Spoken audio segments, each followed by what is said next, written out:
Hey, Composer Gloves here. This is another Music Theory Essentials video, and today we're going to talk about scales.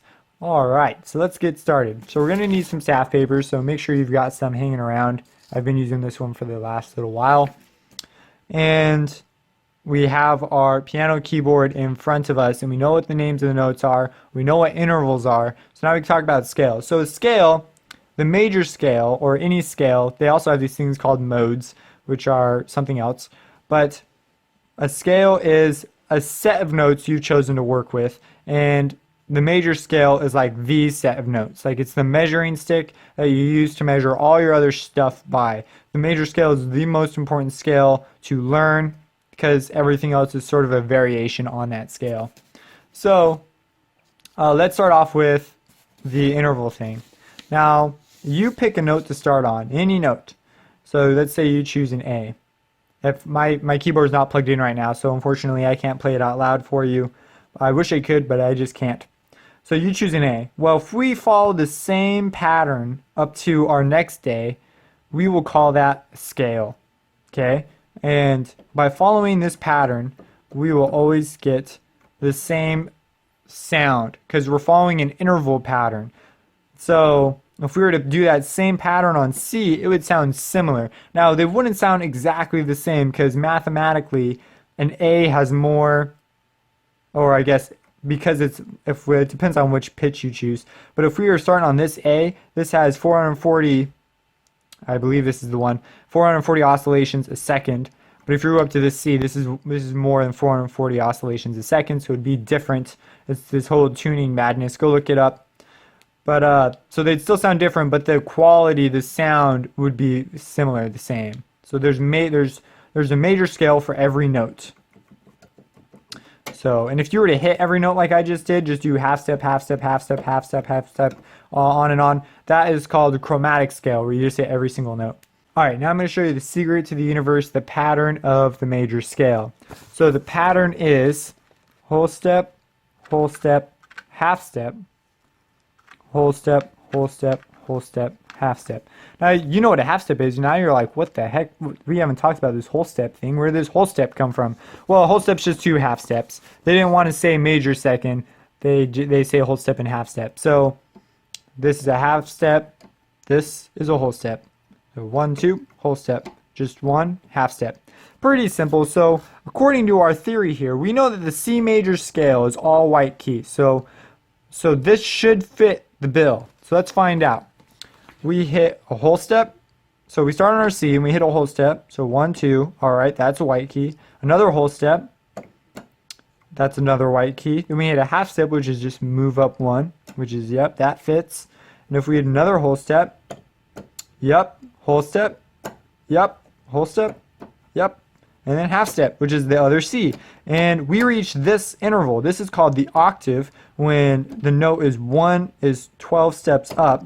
Or if you were to hit the same note, this is called the unison, when the it's on itself. This is called the unison. You will run into it when you start doing multi-instrument type things, but a lot more often anyways. But that's your scale. So we know it's a whole step, half step, whole step, half step. Now, how do we translate that to music? Well, this is where we start having fun. So let's make a clef real quick, which I have drawn. And we're going to use the treble clef just because I'm a piano and clarinet and flute player, born and raised on this clef. So we're going to make a C. We're going to do exactly what we have set out to do on the piano, but we're going to write it down now. That way we can sort of analyze it as we move on. So this is our 1. It's also known as the tonic, the first note of a scale. And so we're going to go, this is C. Now let's go up our pattern here, which is whole step. So C, up a whole step. Let's think here. In our head, if we picture the chromatic scale, the next note up from a C is a C sharp, so that's a half step. And picture moving up one more, that's a D natural. So write down a D. This is why you may want to have a printout of a piano in front of you. Okay, so that's this is a whole step.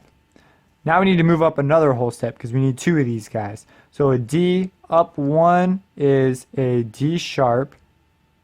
And then up another, which would be a whole step, is an E natural. So we can put an E down. So from here to here is another whole step. Now we need a half step. An E, oh, this is one of those special ones where you move up and you get to the F.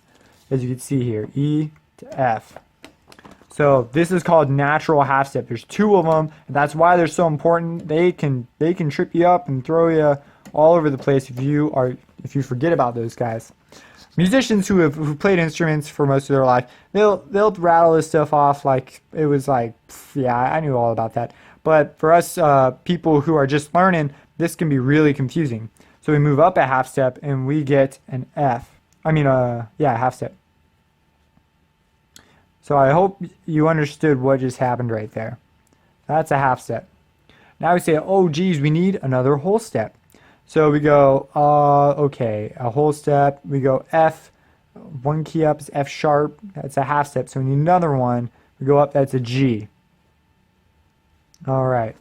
And now, so that's our whole step. We write it out because it's our first time. We want to be real confident about what we're doing. We do it again. G up one note is a G sharp. Up another note is an A. So that's another whole step, which is what we need. And we need one more. So A up one is B flat or A sharp. And up another is B natural. So that's a B. And then this is our other natural half step coming up. So from B to C, a half step, because we have a whole step, half step. We need whole step, whole step, whole step. We need one more half step, which would go to our C. And hey, that's a C. So that is our scale. So this is our half step. And now we're all done. And we see two whole steps, a half step, three whole steps, another half step. This is a whole step. And that is how you make a scale. Now you might be saying, oh, this is real nice on the C scale. How do you do that on like something? Now you'll notice musicians tend to have these sorts of things memorized. But how do I do that on something like a D? Well, how to make a major scale on a D? Now major scales are standard. Every musician who is serious about their instrument will have these things memorized. But they'll also be familiar with this pattern because it's valuable to build, and it's the building block for other scales, as we said. But let's make one off a D so that we know how to do this. So we start off on a D because that's what we said we want to start on. And okay, so we need to go up a whole step. So we got our formula here: whole step, half step, whole, half. We have our formula. So let's build us a scale. So we've got a D, well, whole step from a D. So a D, that's two half steps. So a D up one, which would be a half step, and that would be an E flat. It's important to say all these things out loud so that you know what you're doing. You're following yourself and you're conscious, so you're learning. You know the material. So we have E flat and then an E natural. Or if you're moving up, it's more convenient to think D sharp, E natural. Oh, okay, so this is an E natural. So we need to notate an E natural. So let's do that.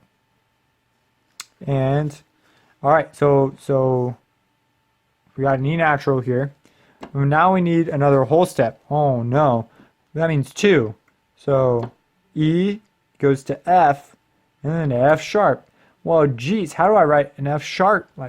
Well, we covered that in the accidentals. You put a little pound sign on the F line, and you write an F. And boom, you just notated an F sharp. Easy peasy. So this is our whole step. So now we need a half step. So from F sharp up one is a G. Gonna start going a little quicker now. So that's our half step. Now we need another whole step. So G sharp, A. Hey, that fits. That's real nice. An A natural, easy peasy. It's a whole step. Okay, we need another whole step. So from our A, we go to A sharp, B natural. That's really easy. It's another B natural. It's another whole step. Now we need one more whole step to finish this off, but we got 1, 2. So So we went from B natural to C natural to C sharp. Oh crap. I'm gonna jump down here. So B natural to C natural to C sharp. Like, oh crap. This is another one of them sharp things. Well, we know what to do. We are familiar with it. And the same thing you do if you were working with flats. You would notate a sharp sign on the C line and put a quarter note there on the C. And boom, now you have C sharp. Cool. Now we're just going to finish this guy off. So C sharp. Now we have our whole step, half step, whole step, whole step, whole step. So we need our half step, which would be the D. And boom. For a second there, I forgot what scale we were doing. Boom. We are all done. Simple as that. So that's how you notate a major scale. Going down, flats work the exact same way. You put the flat first. Generally, when you're going up, you're notating sharps. When you're going down, you're notating flats. But there are exceptions to this rule. If you have any questions, drop them in the comments. I know it's a lot of information, and your homework now is to go and write out all 12 major scales. And be conscious of what you're doing. And if you do that quickly, then you're on the road to becoming a good at music theory. So you can write out melodies easier. Because now you know that, oh, these notes are the ones that are okay to hit. These are the ones that will fit with whatever I'm writing. Usually, as we get into chords, things will start to change a bit. If you enjoy these videos, subscribe. Check out my music, posegloves.com. And have a blessed day. I reflect on the ride, I reflect on my mind. I don't regret anything that caused my soul to sing. I don't regret growing wings and taking people seeing. I reflect on my life, I reflect on the strife. I reflect on the ride, I reflect on my life. I reflect on the strife. I reflect on the ride, I reflect. I don't regret, I don't regret.